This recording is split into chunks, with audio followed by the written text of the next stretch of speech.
माँ, दादी क्यों हमारे साथ नहीं रहती? अनु का दिल धक से रह गया।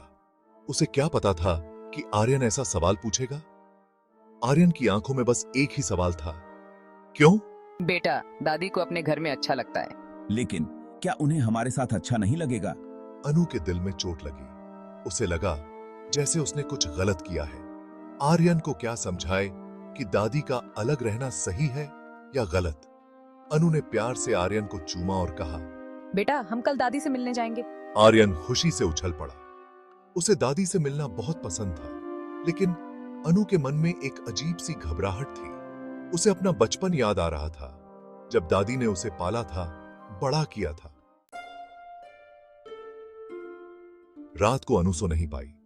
आर्यन का सवाल उसके दिमाग में घूम रहा था। उसे याद आ रहा था कि कैसे दादी ने हर मुश्किल में उसका साथ दिया था, उसे अपने पैरों पर खड़ा किया था, और आज खुद अनु अपनी बेटी को वो प्यार और समय नहीं दे पा रही थी। अनु बहुत परेशान थी। उसे समझ नहीं आ रहा था कि वो क्या करे। एक तरफ उसका परिवार था, उसका काम था, और दूसरी तरफ उसकी मां, उसकी दादी थीं, जिन्हें उसकी जरूरत थी। अनु को अपनी नौकरी भी बहुत पसंद थी। वो हमेशा से आजाद रहना चाहती थी, लेकिन क्या अपनी आजादी के लिए वो अपनी मां को भूल सकती थी? क्या यही सिखाया था दादी ने उसे? अनु ने सोच लिया कि उसे कुछ करना होगा। उसे अपनी मां को अकेला नहीं छोड़ना होगा। उसे अपने परिवार के साथ समय बिताना होगा।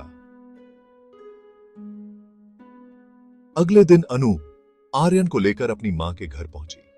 घर बिल्कुल शांत था। दादी आंगन में बैठी थी। उनके चेहरे पर उदासी साफ दिख रही थी। आर्यन दौड़कर अपनी दादी से चिपक गया। दादी। दादी ने भी आर्यन को प्यार से गले लगा लिया, लेकिन उनकी आंखों में पानी था। अनु को अपनी गलती का एहसास होने लगा। उसने दादी से माफी मांगी। माँ, मुझे माफ कर दो। बेटा, मुझे पता है तुम बहुत बिजी रहती हो, लेकिन कभी कभी फोन पर ही बात कर लिया करो। तुम्हारी आवाज सुनकर मुझे बहुत अच्छा लगता है।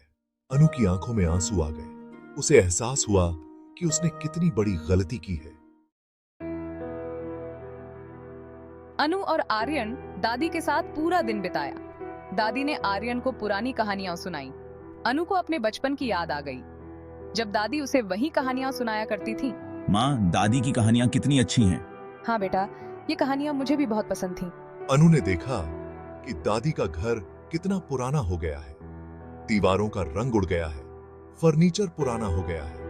अनु को एहसास हुआ कि वो कितने दिनों से अपनी मां से मिलने नहीं आई है। अनु, देखो ये पुराने फोटो एल्बम। इनमें तुम्हारे बचपन की तस्वीरें हैं, और ये देखो तुम्हारी शादी की तस्वीरें, और ये आर्यन के जन्म की तस्वीरें। वाह माँ, ये तस्वीरें कितनी प्यारी हैं। हर तस्वीर में दादी के चेहरे पर एक अलग ही खुशी थी। अनु को एहसास हुआ कि दादी के लिए उनका परिवार ही सब कुछ है। माँ, दादी हमारे साथ ही क्यों नहीं रहती? बेटा, दादी को हमारी बहुत याद आती है। तो फिर हम उन्हें अपने साथ घर ले चलते हैं। अनु मुस्कुराई। उसे अपने बेटे पर बहुत गर्व हो रहा था। उन्हें प्यार और इज्जत देनी होगी। हाँ बेटा, हमें दादी का ध्यान रखना होगा। अनु ने तय कर लिया कि वो दादी को अपने साथ घर ले जाएगी। अगले ही दिन अनु ने अपने पति से बात की। माँ हमारी भी माँ है, उनका हमारे साथ रहना ही सही है। अनु और उसका पति दादी को अपने साथ घर ले आए। दादी बहुत खुश थीं।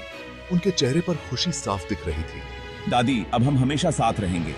हाँ बेटा, अब हम हमेशा साथ रहेंगे। आर्यन भी बहुत खुश था। वो अपनी दादी के साथ खेलता रहता था, उन्हें कहानियां सुनाता रहता था। मुझे एहसास हुआ कि परिवार का मतलब ही एक दूसरे का साथ देना है, एक दूसरे का ख्याल रखना है। प्यार और समर्पण ही एक परिवार को मजबूत बनाता है।